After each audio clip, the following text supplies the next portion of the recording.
Hello. Sir अभी 18 बच्चे ही आए हैं। 18 भी नहीं सर, 16 बच्चे आए हैं अभी। Only three? सिर्फ 16 आए हैं सर अभी तक। Okay,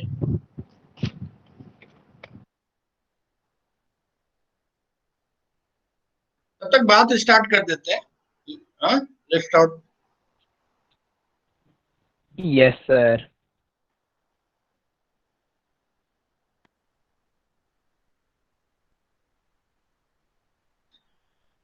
So students, in the previous classes there were discussion on Java programming language, and I told you that why Java programming language is so important, because through Java programming language you can create the web applications, you can create the system softwares, you can create the Java, you can establish the Java database connectivity.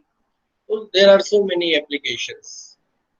And in the if we talk about the real world, in the real world right now, more than uh, 3 millions applications are running using the Java programming language. So you can understand that what is the importance of Java programming language in the current scenario. In the previous semester, you have studied about the Python, and you know that Python was interpreted language, and that was very easy to write. And but Java is a kind of more procedural language, because in Python there is a 100% implementation of the uh, classes in terms of packages and whatever the things. For example, if you have to draw a graph, so there is a package, and a graph package, and from the graph package you can inherit all the functions directly. Just write the formula and pass the argument, and you get the output. But here you will have to write the logic, entire logic.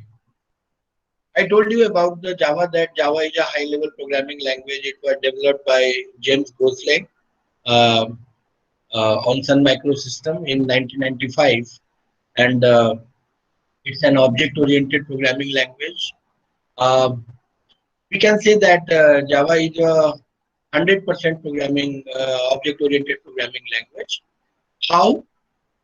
Because uh, since there are pre defined types, data types also, inbuilt data types are there, but there are wrapper classes also for those inbuilt data types. For example, integer, float, character in terms of classes. So in Java programming language, you can create your program 100% in terms of object, or using the object oriented programming language concept. So in the previous classes we discussed a lot. uh, in just previous class I discussed about the variables, keywords, expressions, um, operator precedence and associativity, how to give the user input. All these things were discussed. Today I am going to discuss about the problems discussions related to previous chapter and conditional and for statements in Java. Today we will discuss some problems related with the previous chapters, and we will discuss the conditional statements and for statements in Java. Right? Now first we will see some problems. Right? This is the first problem, in which there is a class public class X, right? Here in this class public class X, there are statements, and always the syntax of creating the class is access modifier class name, right? Access modifier basically define the scope for your functions, for your variables, whether they are accessible within the class or outside the class. Huh? So for that, we use the access modifiers. There are four types of access modifiers as stated in the previous class, that default, public, private, protected.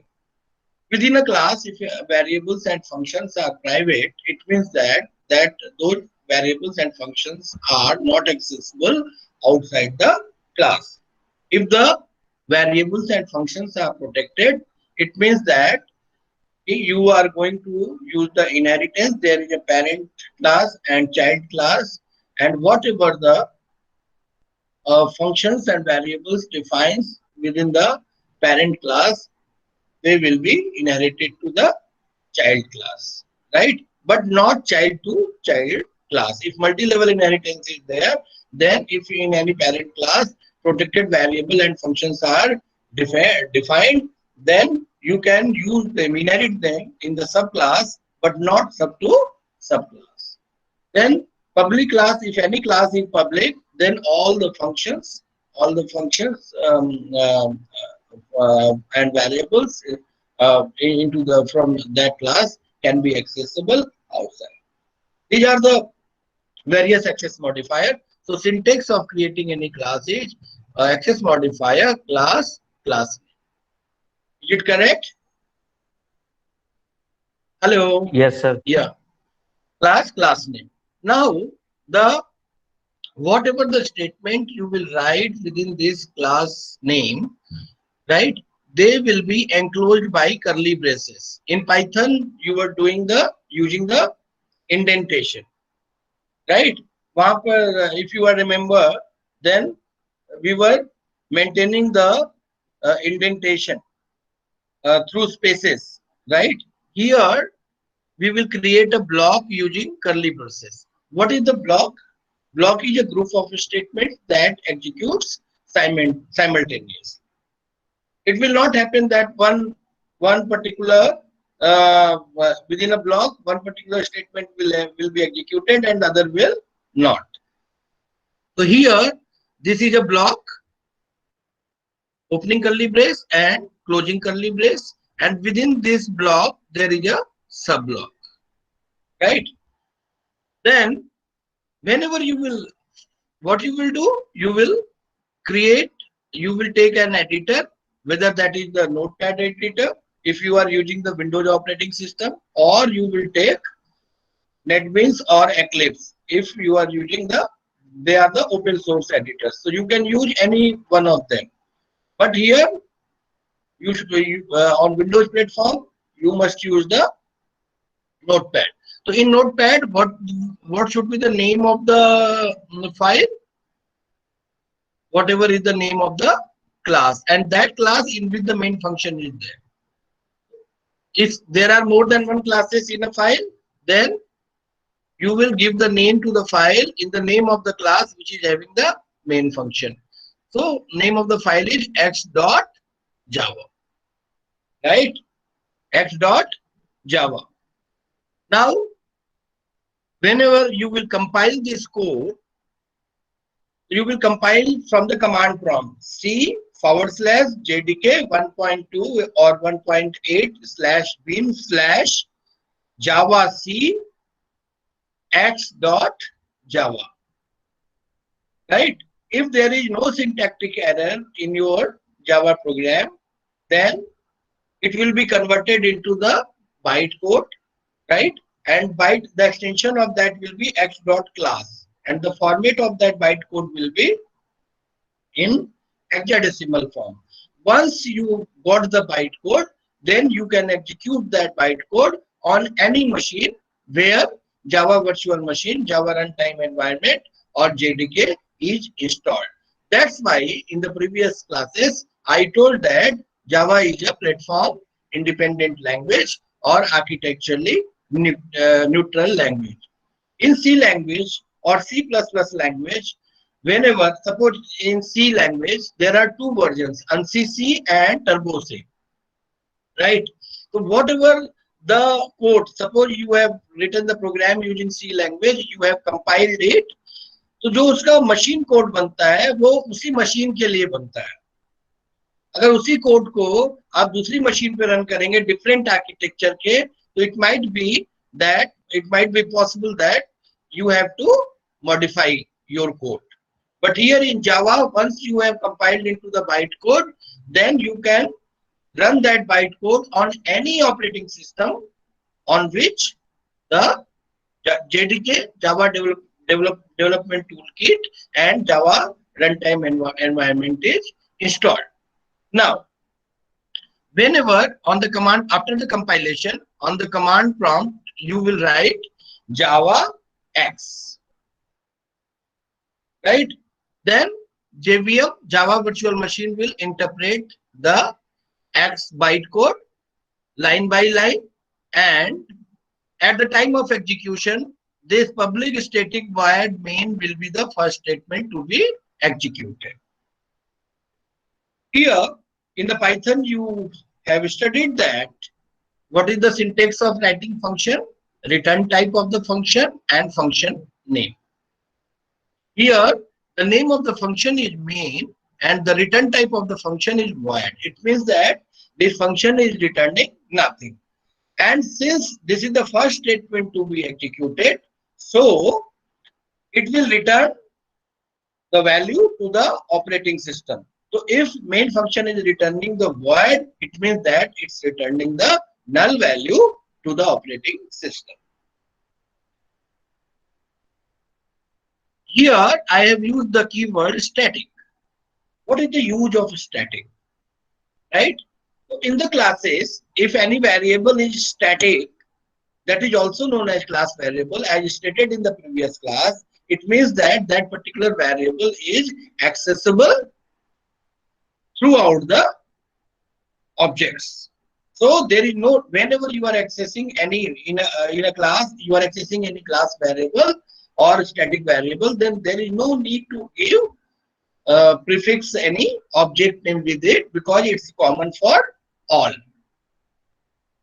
Second use of static is, if you are prefixing static keywords with any main function, it means that you are invoking that function without creating any object, right? So this here, this is the use of that static keyword, and this is the public function.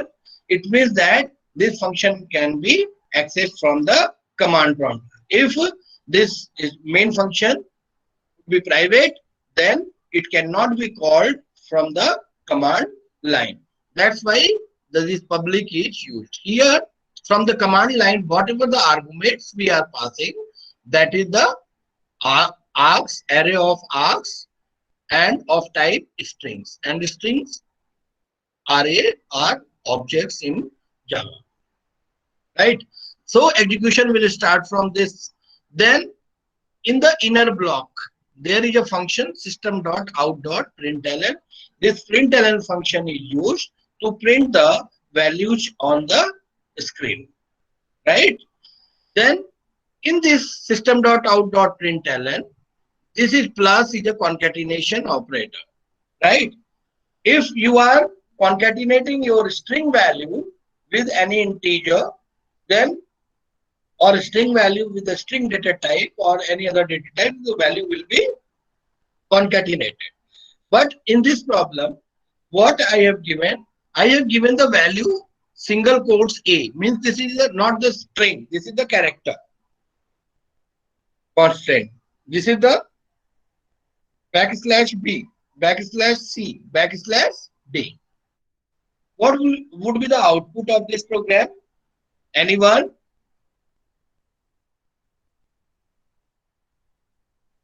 Anyone, students? What would be the output of this statement? Okay. System.out.println. ABCD. No. Sir, sum of ASCII value देगा. Yeah, very good. Because these are the character constants. So first of all, these will be converted into ASCII code, American Standard Code for International Interchange, that ASCII code which your Java compiler internally maintains. So whenever you type anything from the keyboard in the form of character, that refer the ASCII table maintained by the Java compiler, and whatever is the corresponding value, right? To that corresponding value, whatever is the binary value, using that the things are manipulated. So here system.out.println. What will be the value of this small a? The value ASCII value of capital A is 65. 65. Then small a will be plus 32. उसमें 32 add कर दो. So it will be 97, right? 97. In the same way, this will be 98. The value of C will be 99 and D will be 100. And these value will be added, and that will be your final output. It's clear? It would have been concatenated if A is in double quotes, B is in double quotes. Then plus will be used as a concatenation operator. So this plus operator is being overloaded here, right? You are using here plus as a addition. Okay. So the added integer values will be the output. So we will see the next problem. Here in this problem, there is a public class X, right? Why I have written this X in caps? Anybody? In the previous class, we discussed about the identifiers. Identifiers are the names given to the variables, methods, and classes, right? I told you that whenever you are giving name to your variables or methods or class names, always you will use the Hungarian notation. What is the Hungarian notation? If class name is there, the first character of that class name will be in caps, right? If that class name consists of 2 words, then every first character of those 2 words will be in caps. If that consists of 3 words, every first character of those words will be in caps. That's why this X is written in caps here, right? If method is there, if you have to give name to method, then how to write the how to give name to that identifier? If single word is there, then first character, all the characters would be in small. If that consists of 2 words, then first word would be small in a small case, and first character of second word would be in caps. In the same way, we will give name to the variables also. So that is known as Hungarian notation, and whenever we are giving name to our identifiers, always we should use Hungarian notation in Java. Here, within this public class X, in the previous class I told you that Java is the only language in which there can be more than one main functions, right? And I did not tell you the reason behind this in the previous class. I told you that I will explain this in the subsequent lecture. So here we are using public static void main one function and public static void main second function. This public static void main with the argument string air. This is the enclosed within this main function. So here we are using 2 main functions. So whenever you will execute this X class, in that way, which main function will be executed? Anyone? Anyone? That main function will be executed, which is having the args, string args, right? Here, main function is being overloaded. What is the definition of, in the very first class I told you that, what is the method overloading? Method overloading is if there are more than one function with the same name, with different number of arguments, with different data type, with different return type. That is the method overloading. So here, this main function is being overloaded, right? But here we are passing argument of type string, array of type string. Here, this is string args, array of arguments. Here single argument. So if there are more than one function, main function, then that main function will be called, which is having this string args arguments. So please do remember this thing. In C and C++ and other languages, two main functions are not allowed. There will be only one main function, but in Java, there can be more than one main function, and you can overload the main function, but that main function will be called by the command line, from the command line, which is having the argument of type, array of argument of type string. And this array of argument is that thing which you are passing from the command line. So I hope it's clear to all of you. And Java Virtual Machine will call that main function which has a string args argument, right? Next problem. In this problem, in the last class, as you remember that we have discussed about the operators, in which there was discussion on the increment and decrement operator, and I told you that the increment operators are used to increase the value by 1. So there is a pre-increment and post-increment. If pre-increment is there, the first the value will be increased and then stored. If post-increment is there, this is the pre-increment. Here, first the value will be increased by 1, then the value will be stored. Here, this is post-increment. First the value will be stored and then increased, right? Now, one more thing I left to discuss again. Here we are declaring two variables, a and 5. So Java is a typed language. Please do remember. Python in the previous semester you studied, that was the dynamically typed language, and you are remember that whatever the value you will assign to that variable in Python at the runtime, that will be the data type. So you don't declare, but in Java always declaration is must. A is a variable of type integer. It means it will take 4 bytes of storage, right? And you are assigning value 5 to A. Then B is a variable you are declaring, you are telling the compiler that you are going to declare a variable B of type integer, which will take 4 bytes of storage. So you are just informing the compiler. So what is the difference between declaration and definition of a variable? When you are declaring any variable in Java, it means that you are just telling the compiler that you are going to declare the variable of so and so, and that will take so and so memory. When you are assigning the value to that variable, that is the definition. At that time, memory will be allocated. In the same way, class is what I told you about the class. Class is a data type, user defined data type, abstract data type. Memory will not be, whenever you create any class, memory will not be allocated. Memory will be allocated when you create object of that class. So here we have defined the value A with 5, B. Now this is the expression. Semicolon is left. In Java, every statement will be terminated by the semicolon. So here I have written the statement. B assignment operator plus A plus minus A. This is the pre-decrement. This is the post-increment. This is the pre-increment.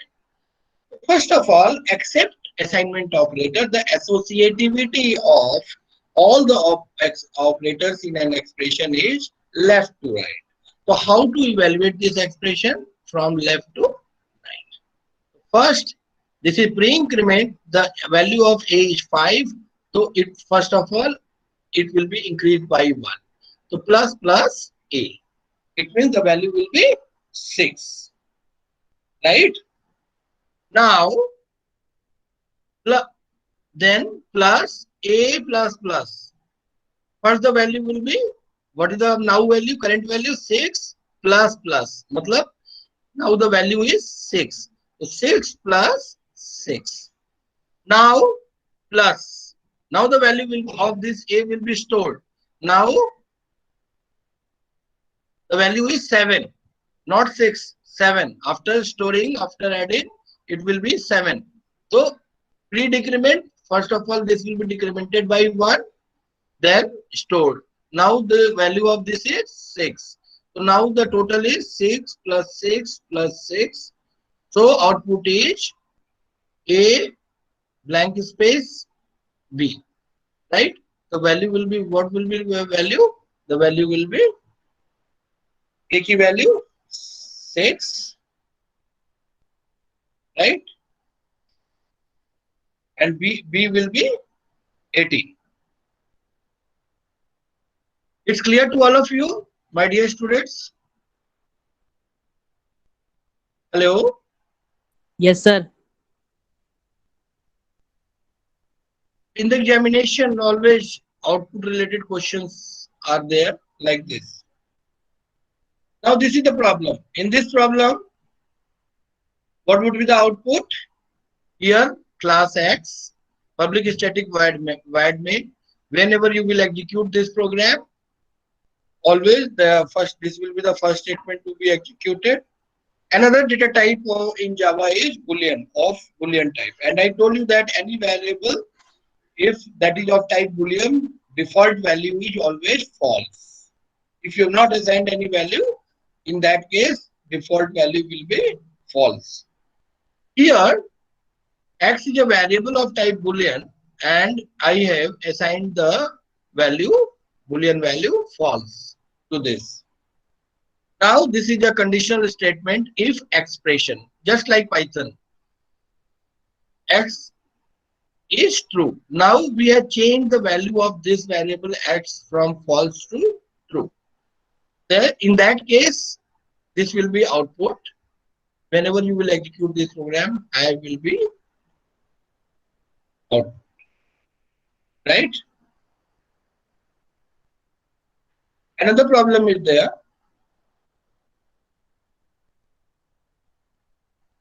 In this problem, if you will execute this program, this is the first statement to be executed. You are declaring three variables, A of type integer, B of type integer. It means for both, and result is also of type integer. It means all these three variables will take, are of integer type. They will take 4 bytes of storage into memory.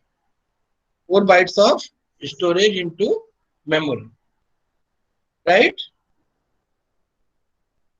So here you are using the expression result assignment operator B is greater or equal to A. What will be the outcome of this expression? B is greater or equal to A. Anyone? True. So true. That's good. That's good. It means that in any True. expression, in any expression we are using any comparison operator or relational operator, always that expression will return the Boolean value.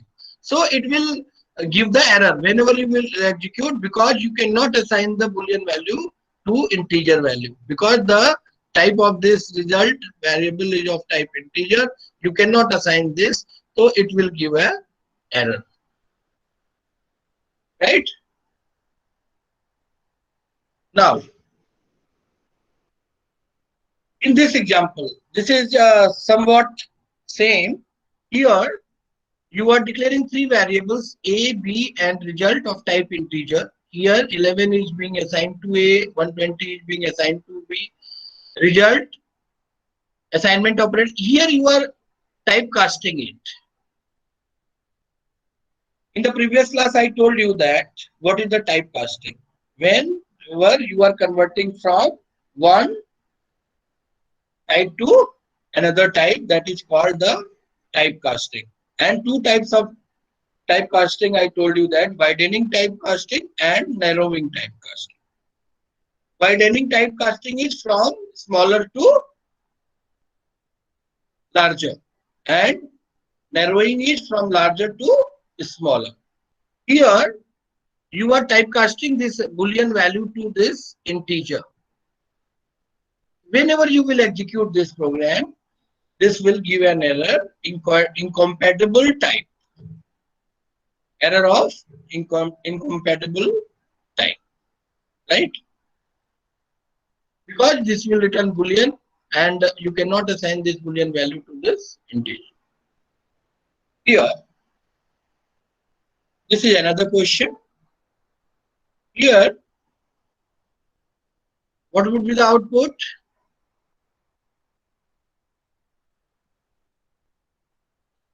Here we are using the logical operators. In AND, you know that if two variables are there, both are high, then the entire expression value of the expression will be high. So here true and true, it will return true. And in the case of OR, if value of one variable is high, then the value of entire expression is high. So if you are, because here associativity is from left to right, so first true and true, it will return true, and then OR false, again it will return true. So the output is true, right?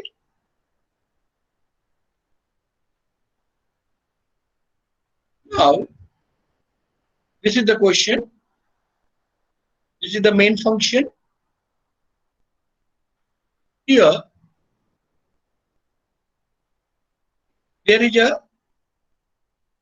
there are two variables a, I. You are defining the value of a with 10 value, and you are writing the expression a is equal to a plus I, and system.out.println a.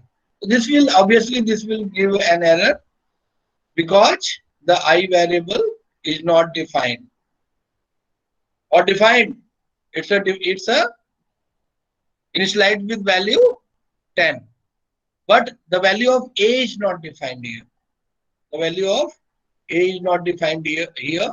That's why it will produce an error. It's okay. It's clear to all of you. Yes, sir. Yes, sir.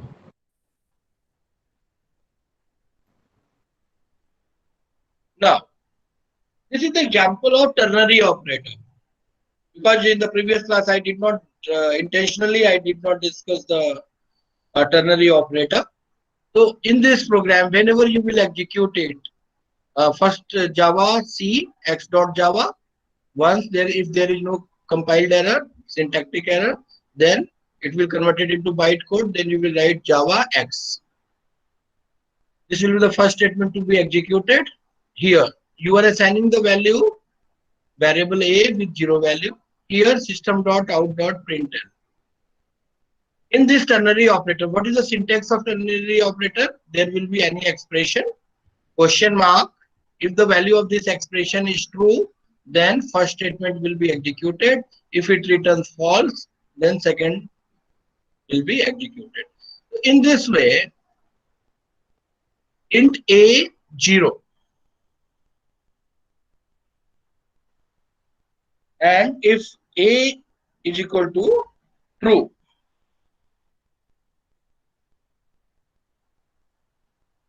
what it will return? Hi. Sir error आएगा. Sir error आएगा. Error आएगा sir. बिल्कुल बिल्कुल. It will produce an error. Now,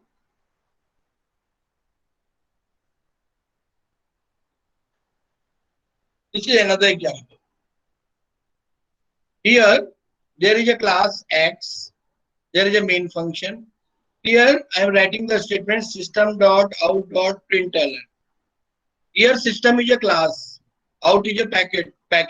System is a package in which out is again a sub package in which there is a method that is println. And what is the package? Package is a collection of similar type of objects. All these things I have discussed in the previous class. So here we are passing 3 arguments. And the type of these arguments are hexadecimal, right? Then what is the numeric value corresponding to this hexadecimal value that will be converted?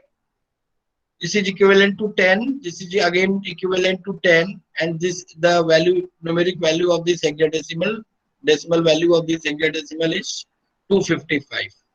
So the output will be 275. So the main thing I wanted to say that here, whatever is the value, first it will match the table entirely. Internally, Java compiler maintains, and corresponding with the corresponding binary value, the things will be manipulated, and the final value will be printed on your screen in the form of integers, right? And that is the output, and this is the equivalent to 10, this is equivalent to 10, this is equivalent to 255. So the value will be 275, right? It's clear to all of you. Yes, sir. Yes, sir. Now see the another problem. First, very carefully read the problem and then tell me what will happen here. In this expression, there is मेरी तरफ से गलती हुई है. There should be a plus sign here, right? So please, whenever you are answering, suppose plus is there while answering. What should be the output?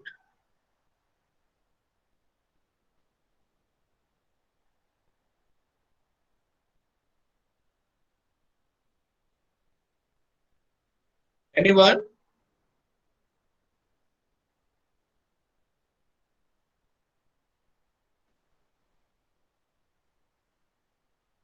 This is a class X, public class X main function here, system.out.println. In the last class, I told you that bitwise operators, and bitwise operators are always used with integer values. And what was the purpose of bitwise operators? You will use the bitwise operators to manipulate on the individual bits of a number. If you will do so, then computation will be faster. There are various bitwise operators: bitwise OR, bitwise JOR, bitwise NOT, left shift operator, right shift operators, zero fill right shift operator. So here in this is bitwise OR. So first 9 will be converted into binary, 4 will be converted, it will be, because the associativity is from left to right. So 9 will be converted into binary, 4 will be converted into binary, then or bitwise OR operator will be applied on individual bits. Then there is a concatenation operator, then plus operator. This 8 will be converted into binary, 6 will be converted into binary, then 19. OR operator will be applicable, and total whatever is the binary value computed, and then it will be converted into numeric value into the by the Java compiler. So this is the bitwise operator. Whenever there is a bitwise or bitwise AND or bitwise JOR or bitwise NOT, so always your Java compiler first of all converts it into the binary number, and then your Java compiler will apply the operators, bitwise operator on the individual bits, and the outcome will be in binary, and then it will be converted into the numeric value. So whatever the binary value will come, and that will be converted into the numeric value. That will be your outcome. So whenever you solve this, first convert into 9 into binary, 4 into binary, 8 into binary, 6 into binary. Then apply bitwise OR, then bitwise OR here, and then total value. Right?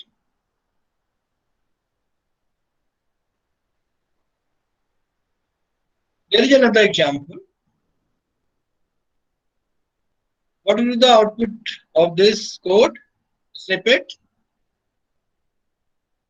Anyone? Try to solve this.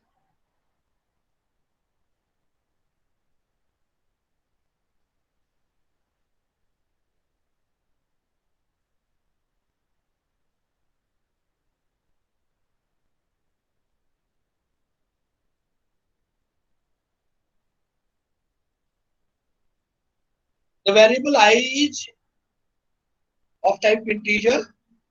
It means that it will take 4 bytes of storage into the memory. Then you are defining the value of I is 4. Memory will be allocated and 4 will be assigned to sir that array. 16 answer है. Very good. What's your name? Saurabh. Saurabh, very nice. Left to right. First, this is the pre-increment operator. 4. This will become 5. Right? 5 and then bitwise Sir, operators. Yes? Sir, 16. 16. Okay. Nice. Then this will become 35. Then, because first of all, bitwise operators are having add precedence, then plus first it will become 5. It will become 20. 21, because this is the post decrement. It will become 21. Then 5, 7, 35 plus this minus this. That will be 60. Right? Now another problem. Tell me the output of this code.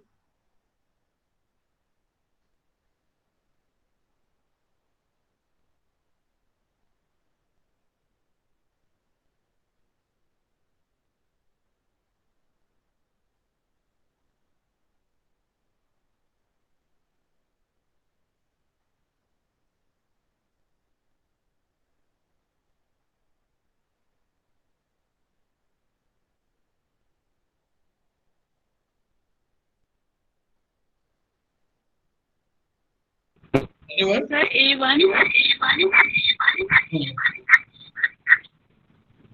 B2, Hmm. B3, C3. C4 and D1. ये 1 कैसे आएगा बच्चा? Sir D2 होगा. D2. देखो पहले चीज C plus plus B. It means pre-increment operator. So B will become either here 3. Right? The value of C will be 3. Okay? The value of C will be 3. 3 here. Then D assignment operator A plus plus. What is the value of A? Now this is the please mute your Deepa speaker. Mike off कर दो. This the value of this A is, this is post increment, so the value of A will be 1. So the value of D will be 1 here.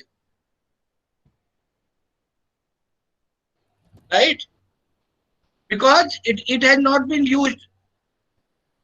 The first the value will be stored and then increment. So value is, what is the value of A? 1. The value of D will be 1. 1. Right? And C, what is the value of C? 4. 4. हाँ तो यहाँ पे 3 हो जाएगा और इसके बाद whenever you will use here, that will become 4. So the value Yes, of A is 2, the value of B is 3, the value of C is 4, and the value of D is 1. 1. Right? Yes, sir. Yes, sir. Yes sir. Yes sir. Now, the next topic in Java is, that is the control statements. What is the control statement? There was a mathematician, John von Neumann. He told that whenever you are executing your program, always the sequence of execution of program is sequential manner. What is the program? Program is a sequence of instructions in order to be carried out to solve a given problem. Right? So it is assumed that whenever you write any program, that is the sequence of instructions, and always the execution of those statements would be sequence, right? So, but there are situations where you have to you are needed to change the flow of execution. How? What are those situations? For example, if you are applying some conditions on your statements, or if you want to iterate a particular set of statements for some specified number of times, then it means if you are making your statements in terms of looping statements, or you are applying some condition, then definitely the flow of execution of a statement will change, right? How to change the flow of statement, flow of execution of statements? Those statements are known as control statements. It's clear? Again, I am Yes, repeating. sir. Yes, sir. It is assumed that since program is a sequence of instructions, always the program will be executed in sequence. The statements will be executed in sequence, but always in real life, whenever you write any program, always there is a need, as per the logic, there is a need to change the flow of execution of the program, either by applying some logic condition, or by uh, inserting the looping construct into the statements. Always the flow of execution will be changed. So those statements are known as control statements, and control statements are of two types. One is conditional statements. Another one is not two types, you can say three types. One is conditional statement, in which you will use if statement, if else statement, right? If else statement. You can use the switch statement. All these are the conditional statements. Another statement is ternary operator. That is also a conditional statement, which I discussed earlier. Then looping constructs. When you are repeating the execution of the same statement again and again till the condition is specified. So for that in Java you can use the for loop, while loop, right? Then after that, um, unconditional jump statements are there. For that you can use the jump statements, break, then continue statements. These are unconditional statements. So these are the various control statements which we will study one by one into the class. Today I am going to discuss about the conditional statements and one looping statement, that is for, and various variants of it. So first of all, what is the syntax? If this is the expression, always the condition will, what condition will be in terms of expression, and always this will return the Boolean value. In the previous class, I told you that in any expression, if you are using the relational operator, right? So always that, or comparison operator, so always that expression returns the value in terms of Boolean. So if the value of this is true, then this set of statements would be executed. And in Java, please do remember that every statement should be terminated by the semicolon. Whenever you are writing the code, that should be terminated by a semicolon. So here I have created a class, public class if example. It's clear that whenever I am giving name to this class, this consists of two words. If the first character is in caps, for example, E is in caps. This is the Hungarian notation. If example, public static void main, whenever we will execute, this will be the first statement. I have assigned the value n of n is declared the variable n of type integer. It means this will take 4 bytes of storage. I am defining the value 80. Then memory will be allocated for the this n. So always in Viva they ask the question, what is the difference between the declaration and definition of a variable or object? So you will simply say that in declaration we only tell the compiler about the data types of a variable or object, while at the time of definition we assign value, and at the time of assignment of value the memory is allocated. That is the definition. If n is less than 90, true. the value is true, then this set of this statement is executed, and the output will be number is less than 90. Right? Now, see the another example.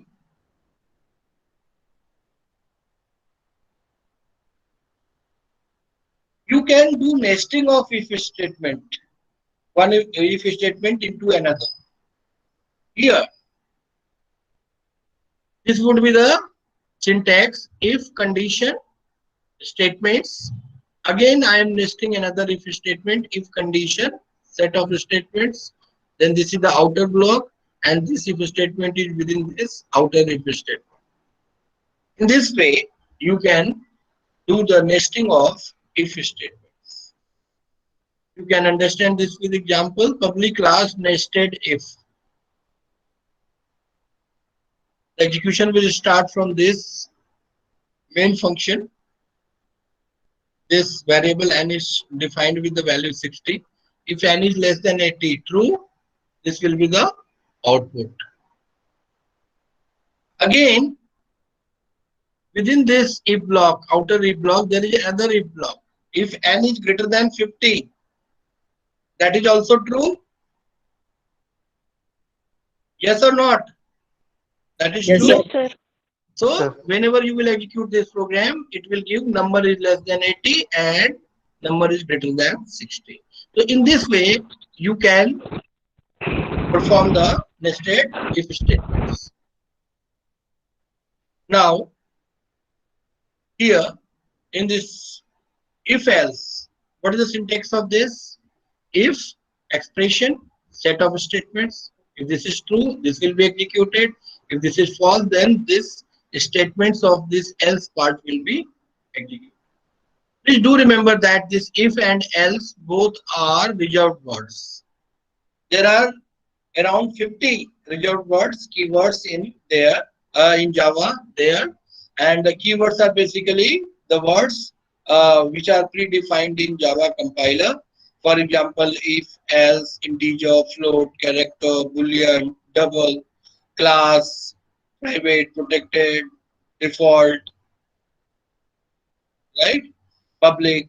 All these are keywords, and around 50 keywords are there in Java. So, whenever you are giving name to any variable, please be cautious that the name of the variable should not be in the name of reserved words. Here, there is a class, public class, if else.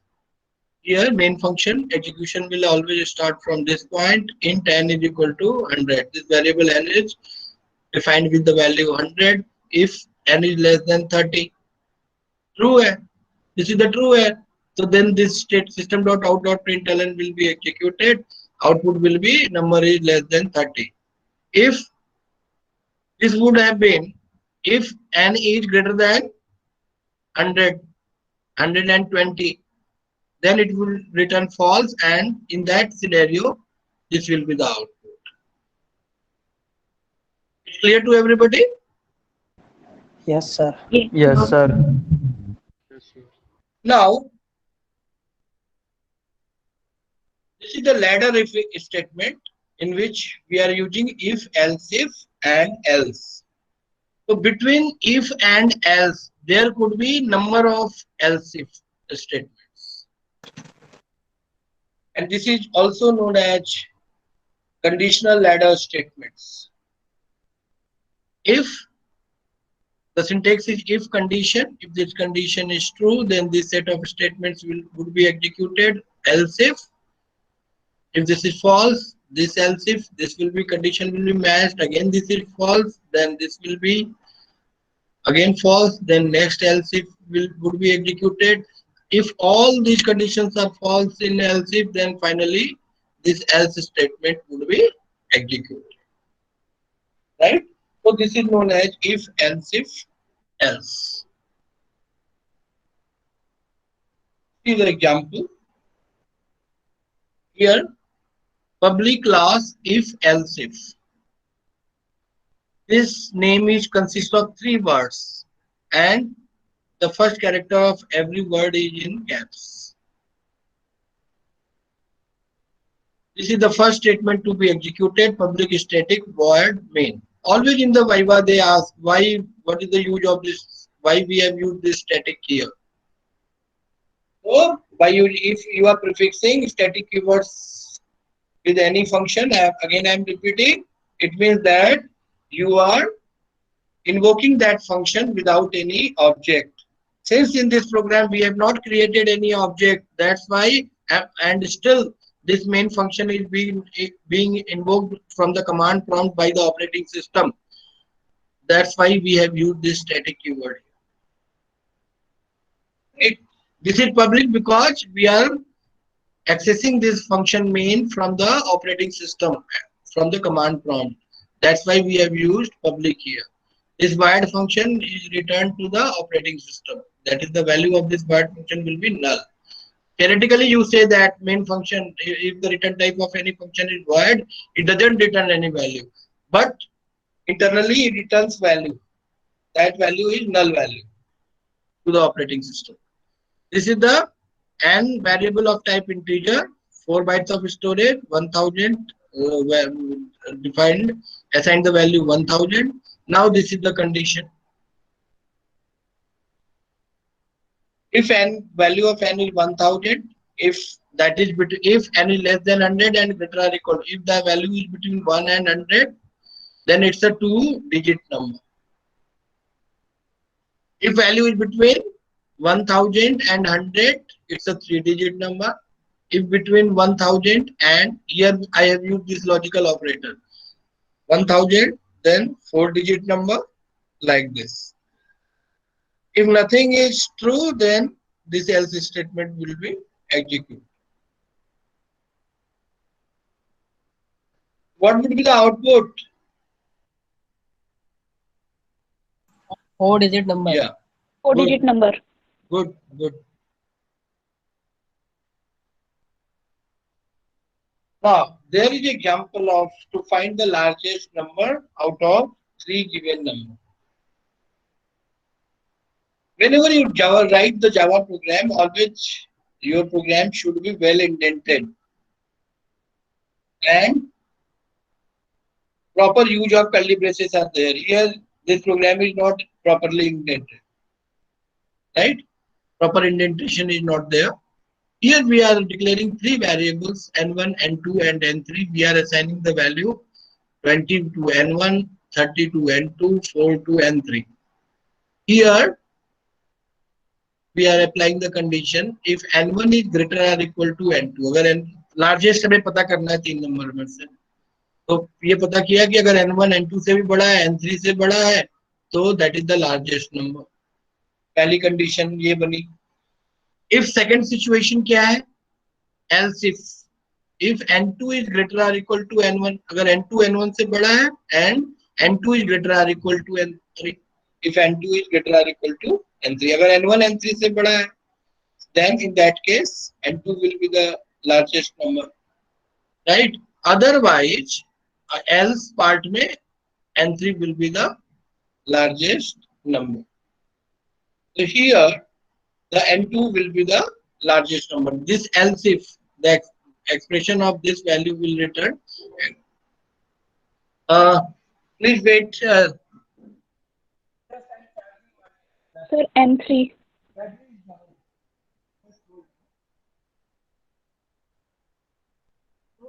Else if statement will be executed in this scenario.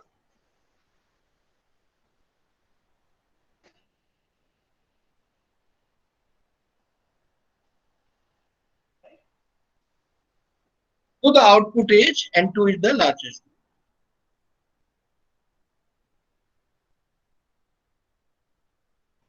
This is the program. In which program, just I am checking the whether a given number is even or odd. This program is slightly different than earlier one. How? Anyone? Please answer. How this is different than previous program? Sir इसमें हम user input ले रहे हैं sir. Very good, very good. Yes sir, हम Very nice. करवा रहे हैं. इसमें user In the previous classes, previous examples, we were giving the static values, direct values.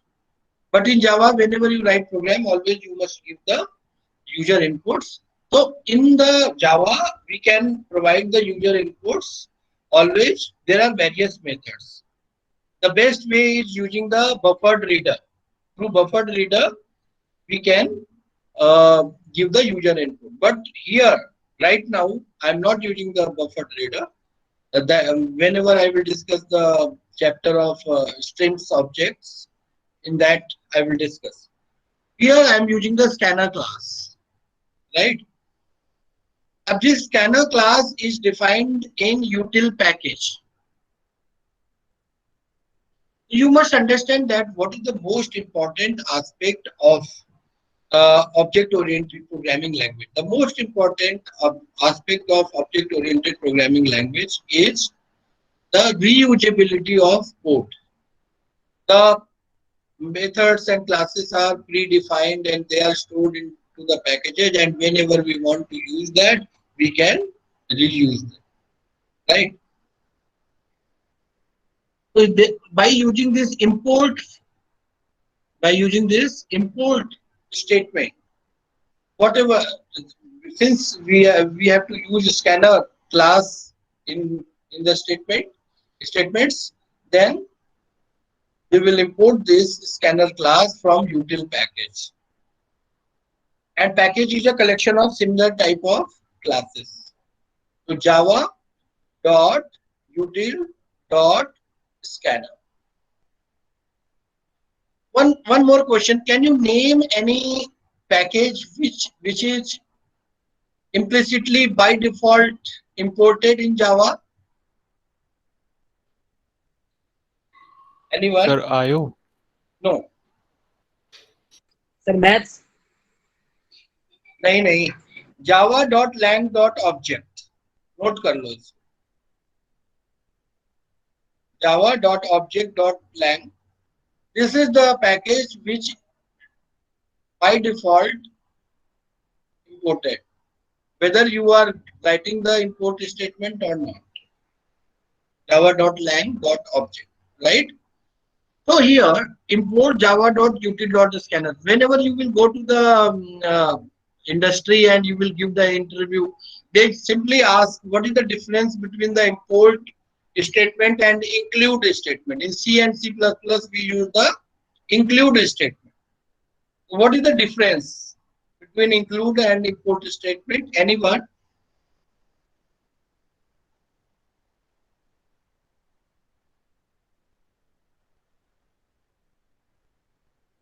Sir C language हमने नहीं पढ़ा है. C++. कोई बात नहीं पढ़ा है तो I will tell you. In C language, we use the include statement. The purpose is same. Whatever the predefined functions are there, right? We want to use them. So in C and C++, we use the hash include. We use the preprocessor directive hash include math.h. So we use the header files, right? In our program, in C program, suppose the same program is written in C and we have written import include math.h, and we are using any math function in our code, sqrt or any math function. In that case, what will happen? Those functions are defined in lib file, library file, right? So whenever you will write this include math.h to that, and if you are using this sqrt function here, then first the link will be established to this library directory, and in that lib directory the sqrt function will be linked and that will be pasted to your code. Pasted, right? वहां पर क्या होता है? Paste होता है. So whenever you compile your code, at the time of compilation, the size of your code, suppose you have used this sqrt function 5 times. So 5 times the code of sqrt function will be pasted. So whenever you compile your code, the size of your code will be larger. Compiled code is larger. While in case of Java, whenever we use import statement, this import statement will not paste the code of this scanner class here. Only link will be established.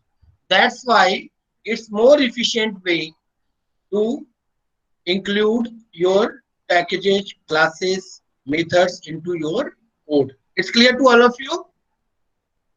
In include, Yes, sir. always there is a pasting of predefined code. And suppose if you are using 5 times, the 5 times that code will be pasted. It means that whenever you will compile, the size of your code will be, compiled code will be much larger. While in the case of Java, the size will be same. Compiled code will be almost same. That will not be increased whether you are using 4 times or 5 times this scanner class. Right? So it's a much efficient way in Java that has been improved in Java. So import java.util.scanner. For to import the scanner class, you will use this util package. Class name. Again, I have used the Hungarian notation. This is the matter of practice. Always you should write the name, give the name to your class like this. Public static void main. This is the, at this point the execution will start. N is a variable of type integer. System.out.println. On the screen you are asking enter a number. Here in क्या है? Is an object instance of this scanner class. And this scanner class is defined in util package. New. What is the use of new? Through this new operator, dynamically you allocate memory to this object.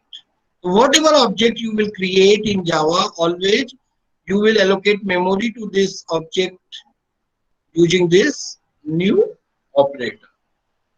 Using this new operator. So here, new scanner system.in.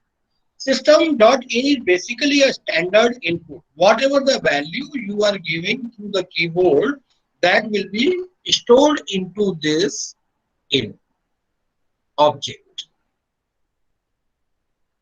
It's clear? Now, Yes, sir. now in.nextInt. Here I am giving name to the function. What is the name? It consists of 2 words. The first character of first word in small, the first character of second word in caps. Next int. There are functions next int, next float, next double, next cap. Right? So here, next int, whatever is the next value in the token. What is the next value in the token? Whatever value you are giving from this system.in, and that is stored in this object in, and this in this in object, this method next int is defined in scanner class, will be executed, and whatever the value you will give, that will be stored into n.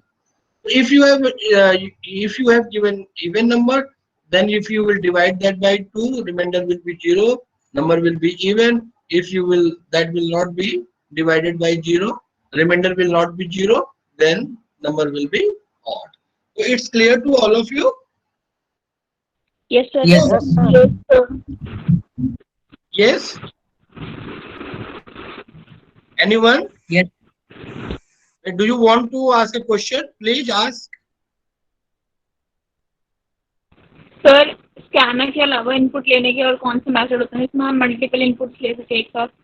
Buffered input, buffered reader, I will discuss later on. Input stream reader, buffered reader, right? So all those other methods will be discussed later on. But right now you use this scanner class. Okay? Okay. All right. Buffered input reader and input stream reader are other 2 ways to give user input. Right now I am discussing the scanner class only. Okay? Sir Yes, sir. Yes. Sir हाँ. Sir वो कभी import java dot scanner की जगह import मतलब ये import java util dot asterisk क्यों use करते हैं? क्या चीज फिर से बोलो, रिपीट इट. सर वो सर जब हम import java dot util dot scanner लिखते हैं ना, उसके अलावा कभी कभी हम import java dot util dot asterisk use करते हैं कभी कभी. Ah, so it means if you are using star asterisk, it means that all the classes will be imported. So in that way, you are free whether you are using a scanner or buffered reader, because all those classes are defined in util. So you will write java.util.star asterisk, right? Okay sir. Right. Since I am using a scanner here, that's why I have referred only java.util.scanner. Anything else? No, sir. Okay.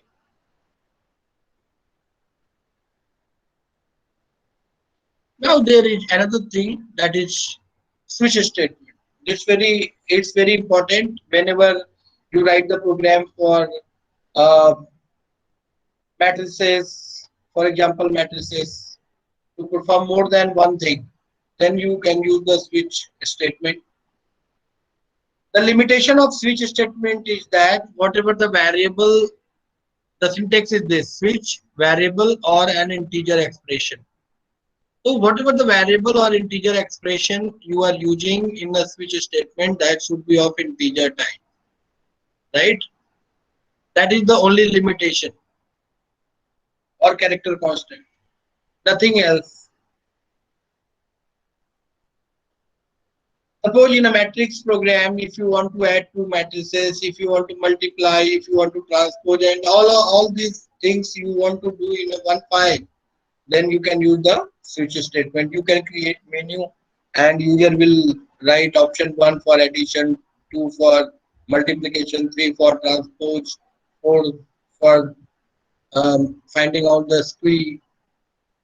symmetric matrix, like this. So through switch function, you can create that. The syntax is switch, variable, or an integer expression. That should be constant integer value. Case constant. Whatever things will be defined here, that value will be matched here, and that particular set of statement will be executed. If it is not matched, then next one will be executed. If this is not matched, then next one will be executed. If nothing is matched, then default will be executed. There is no need to write this default also. You can write or no, not write. This default, if you are not writing default, if nothing is matched here, so ultimately this code will be executed. If you are writing default statement or not, that doesn't matter, right? Let's see with the example.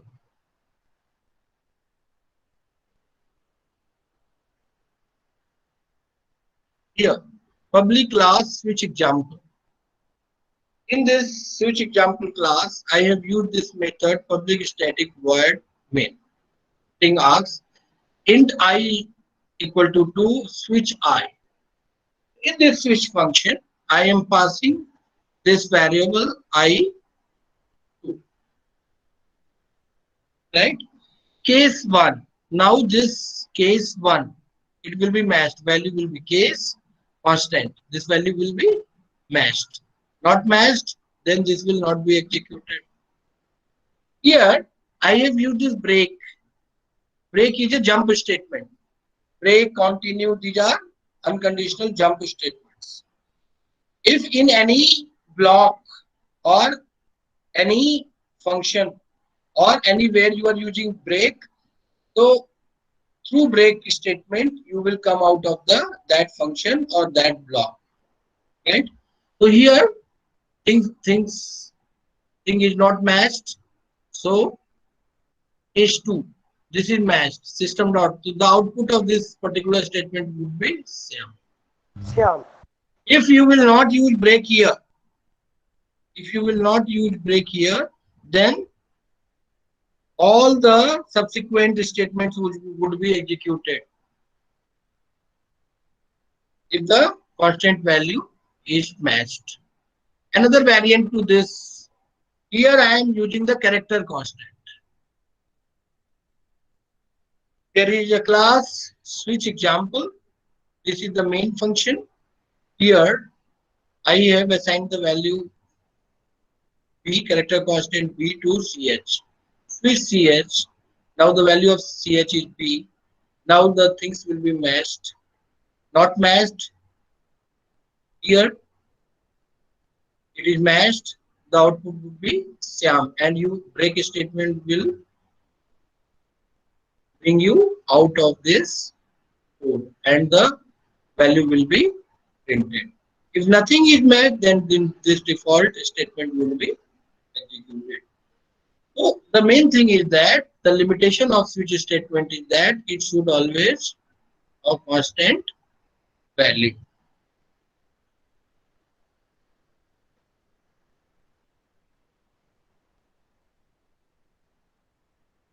Now, looping custom. That was various variations of conditional statement. Now looping statement. In the looping, about the looping statement, I told you that whenever you will execute a set of statements for specified number of times, control state looping statement is used. Here, for this is the syntax. Initialize, three things are there. First of all, initialization of the variable within the for, semicolon, then condition, then increment or decrement statement. After that, set of statements. This way, you will write the for loop. Here, example class for loop. In this, always the execution will start from this point. Public static void main. For loop is there. I am printing the value in the reverse order. So here, I is a variable of type integer. I have assigned the value 10. So the value is initialized with 10 value. Now, the condition will be checked. Greater than 1, then this statement will be executed. The value of I is 10. After that, the value of I is decremented by 1. Right? Now the value of I is 9. The condition is checked. 9 is greater than 1. True. The value of I is 9. Now the value of I is decremented by 1. 8. I is 8. 8 is greater than 1. The first value is initialized. Then condition is checked. True. Then again this statement will be executed. Till the condition I is greater than 1. Whenever the value of I will not be greater than 1, you will come out of this for loop. The output will be the value of I is 10, value of I is 9, 8, 7, 6, like this. One more thing I want to say that this minus pre-increment operator or pre-decrement operator in a for loop, chahe aap, whether you write this I minus minus or minus minus I, same thing. No error will come. Okay, understood? In the for loop, either whether you are writing I minus minus or minus minus I, both are same thing. Okay. In the same manner, in the main function, if you are writing string args and big bracket after this args or big bracket before this args, both are same. No error will be there. It's clear? Yes, Yes, sir. sir. Yes, sir. So the order of this big bracket and args is interchangeable. In the same manner, within the for loop, the order of increment and pre-increment and post-increment is interchangeable. Next.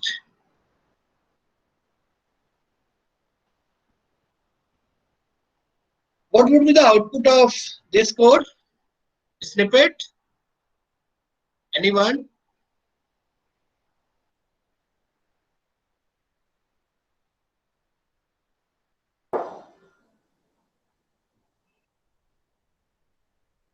One. Infinite loop. One है sir. Anyone? 1 sir. Sure? Infinite infinite loop. Loop चलेगा। तो बोलना किसने बोला infinite loop? Infinite loop हो जाएगा. Very nice, very nice. This will go to the infinite loop because int I is assigned with one value and one is always greater or equal to one. Condition is take. This will be printed. Then value will be incremented by 1, 2, 3. ये चलता रहेगा. This will be infinite loop. So you can make your infinite loop like this. Here. This is another variant of infinite loop. If set of statements are there within the for loop, no initialization, no condition checking, no pre-increment, post-increment operator is there, then this set of statements will be executed for infinite times. It's clear? But what is the use of infinite loop?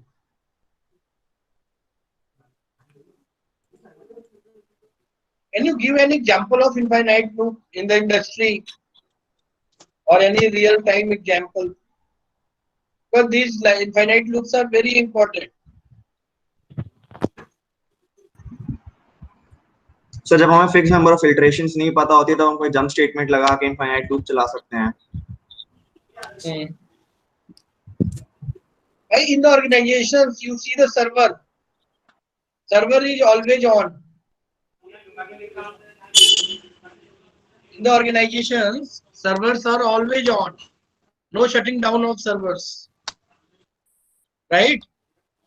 So always there is a set of instructions which are executing under the infinite loop. Server infinite times तक चलता रहेगा until and unless there is some catastrophic failure. Right?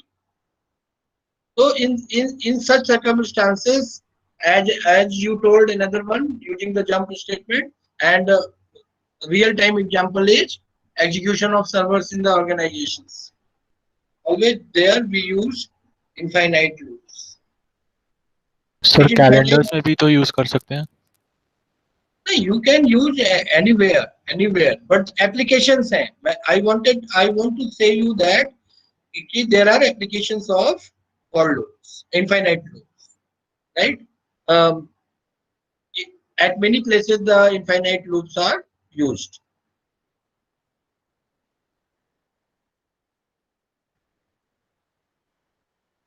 Another way of using for loop in case of arrays.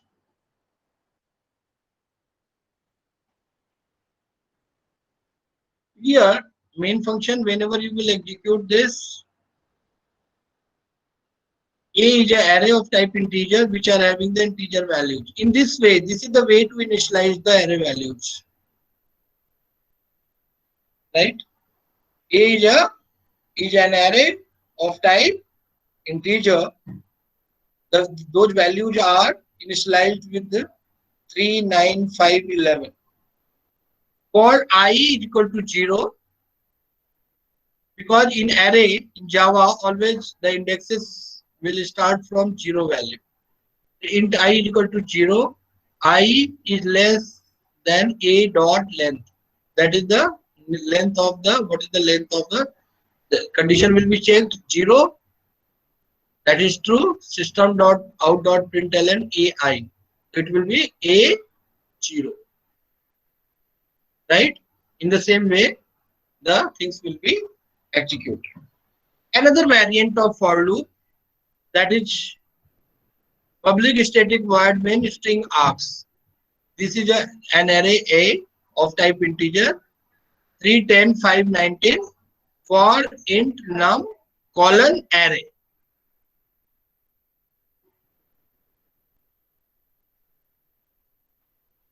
Means this num will correspond to 3, num will correspond to 10, num will correspond to 5, num will correspond to 19. So first this num will correspond to B. The value will be printed 3. 10, the value will be printed 10, 5. This is the another variation of for loop. It's clear? Now, Yes, sir. in Python, you have written the codes, the logic is same. Here the factorial, code for factorial, calculating the factorial of a number. Value of n is 8, right? Whatever the value, factorial long, data type of fact is long. Because whatever the value in the form of factorial value will come, the size of that will be very large. So out of memory message should not come. That's why I have declared this as a long and initialize the value with 1. One more thing. Why initialization is done? Anyone? Any answer? Why initialization is done? Initialization of variables are done. If you will not initialize the variable, then what will happen? क्योंकि by Error default show करेगा sir. Sir undefinable का कोई error आता है does not No, error will not come. Actually, what will happen? Right? N is a variable, right? And whatever through the variable, whatever the value you will assign, that will be stored into the memory, right? If you are not initializing any variable, it means that variable will have garbage value. Garbage value means what? Any value that is previously stored into the memory, right? So if you will not initialize that variable, so the previous value will not be overwritten. So whenever you will use that variable in your program, that will always give the wrong result, right? That's why we initialize the variable always with 0 or 1. It's okay? Yes, It's clear? sir. If you will not initialize, it means that it will take the previous stored value of variable into the memory. That could be anything. That is known as garbage value. You know that Java automatically does the garbage collection. What is the garbage collection? Whenever you will allocate the memory to the object or variable, once you have used that variable or object, after that there is no use of those variables or objects.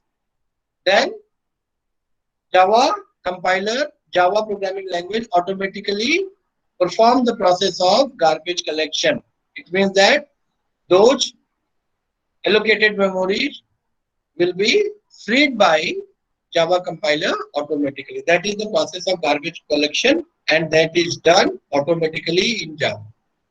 That is another property or attribute of Java programming language. So in this program, logic is clear, for loop is there, and this could be user defined. आप जब बनाएंगे, whenever you write the program, make it the user defined. I1 is less than n, true. This statement would be executed. Then the value of this is increased, right? And in the same manner, same way, 8 into 7 into 6 into 5, and whatever is the value that will be printed. If you will write this statement system.out.println outside this block, then final factorial value will be calculated. If you will write within this loop, then for every iteration this system.out.println will be printed. Factorial of number 1 is 1, factorial of number 2 is 2, factorial of number 3 is 3, like this. It's clear? Yes, sir. This is another example of Fibonacci series, where the sum of the previous and previous to previous term is the next term. So here we are generating the Fibonacci series up to 5 terms. N1 is the previous, and 2 is the previous to previous. No, and 2 is the previous, and 1 is the previous to previous, right? And SOPT is the sum of previous and previous to previous. This program also done in Python. Logic is same, only syntax is different, right? So you can execute it. Sir, Now, yeah. Sir throw IOException क्यों लिखते हैं sir main वाले function के बाद कहीं जगह मैंने लिखा हुआ देखा था. I told you that Java is a robust language, right? Yes. What do you mean by robustness of a programming language? Can be run in any. No, this is not the answer. Why Java is a robust programming language? First, tell me this.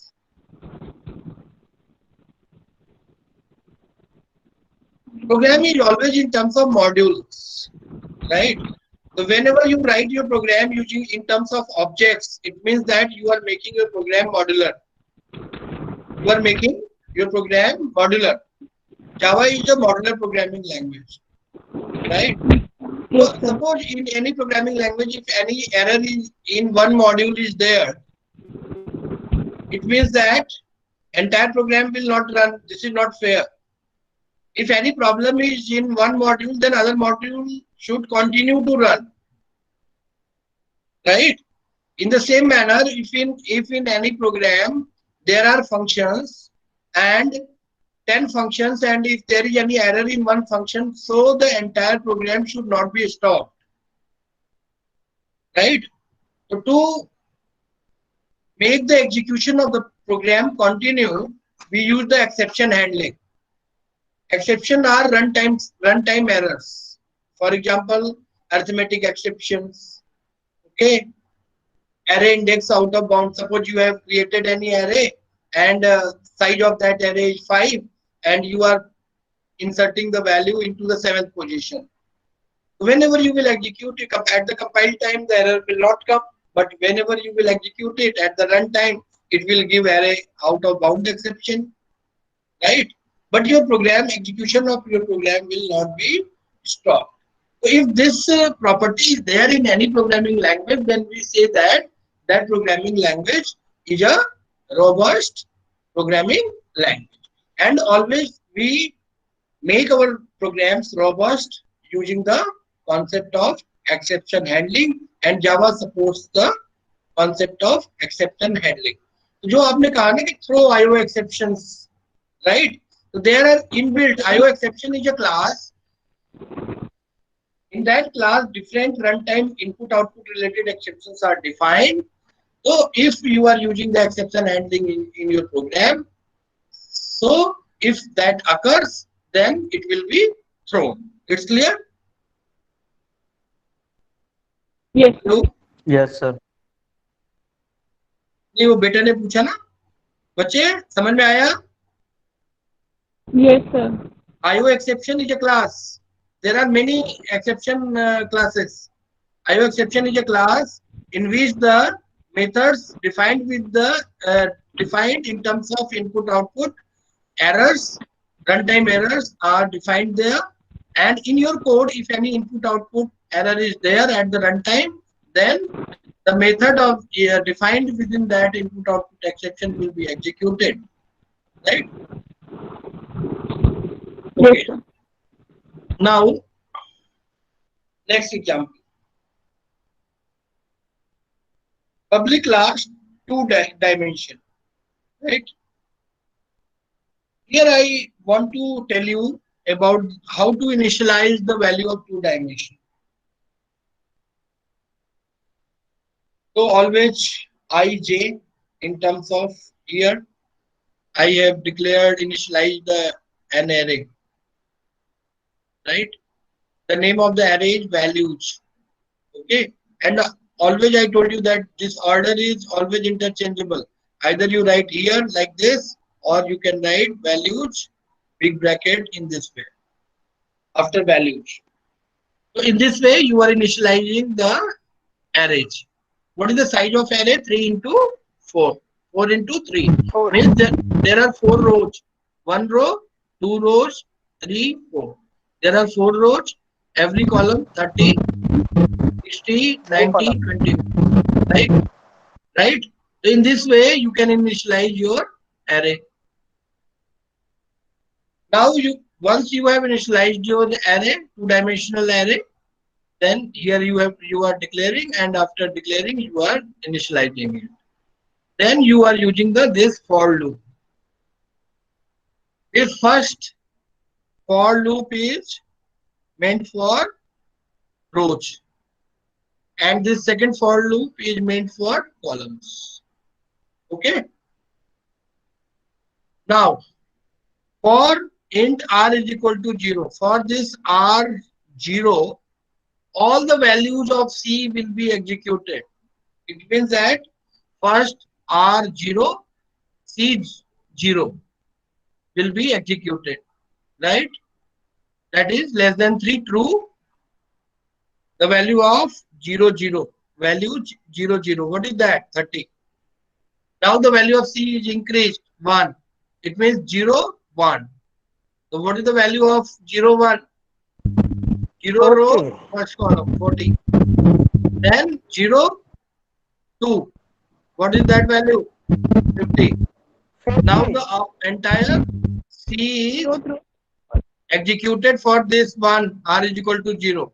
Now the R will be incremented. R is now 1. For this one, entire C will be executed. R1, C0. What is the value of 10? 60. Value of 10 is 60. Then 1, 70. 1, 2, 80. Then this condition will be false. You will come out of this. In the next slide, again this will be executed. R is equal to 2. For that, 2, 0, 2, 1, C key 2, 0, 0, 1, 2 executed. In this way, entire matrix will be printed. It's clear? Any doubt? No, sir. Others? Any doubt? No, sir. No, sir. No, sir. Yes, yes. If you want to ask, then please ask. So I hope everybody is understanding this, right? Yes, sir. अरे तुम तो मुझसे पहले भी पढ़ चुके हो, कोई कंफ्यूजन है तो बताओ भाई. No, sir. ठीक, okay. So this was all about the conditional statement, for loops, and we discussed various problems. In the next class, I will discuss while loop and various problems related with the for loops. Then we will discuss the jump statements and related problems. For today's, you write some questions for the assignment. One question is, write a program to compute the GCD of two numbers, the greatest common divisor of two numbers using for loop. Another assignment is, and user input should be there. Write a program in Java to print the table of any number using for loop. Then third one is sum of the digits of a number. Write a program to print the sum of digits of a number. And if you will see the video of the previous class, in that video I have given some assignment questions in the last. So try to solve that. If any problem is there, then Sir, please repeat question number 1. Question number 1. GCD of two number. You write a program in Java to calculate the GCD of two numbers. Another one is to print the table of a number. Third one is to print the sum of the digits of a number. And in the previous videos, at the last of the lecture, I have given some assignments. Please see those videos, and at last some questions are given in terms of assignments. You write the assignments for those questions. If any problem is there, then you're most welcome. You can ask. Right? So I think this is sufficient for today. Yes, sir. Yes, Sir? Attendance. Yes, sir. Yes, beta. Yes, sir. Do you want to say anything? Sir in Yes, तीनों sir, question में sir, user input लेना है. नहीं, अभी submit नहीं करना है, अभी करेंगे, मैं बताऊंगा. I will tell you the dates, right? Okay, But sir. you start doing that. Okay? Okay. Okay, sir. And Sir, attendance. attendance Tushar को दे देना last 3 classes का, and then I will upload it on the net. Okay? Okay, sir. Right? Sir Yes. Sir इन तीनों questions में user input लेना है. And इन तीनों question में हमें यूजर इनपुट लेना है. user input लेना है using the scanner class. Okay sir. Right? ठीक है. Okay, bye. Sir, can Bye. we leave? Yeah, definitely. Thanks for listening so patiently my lecture. Thank you. Thank you, sir. Sir, it's our pleasure. Okay, sir. Thank you, sir. Thank you, sir. Thank you, sir.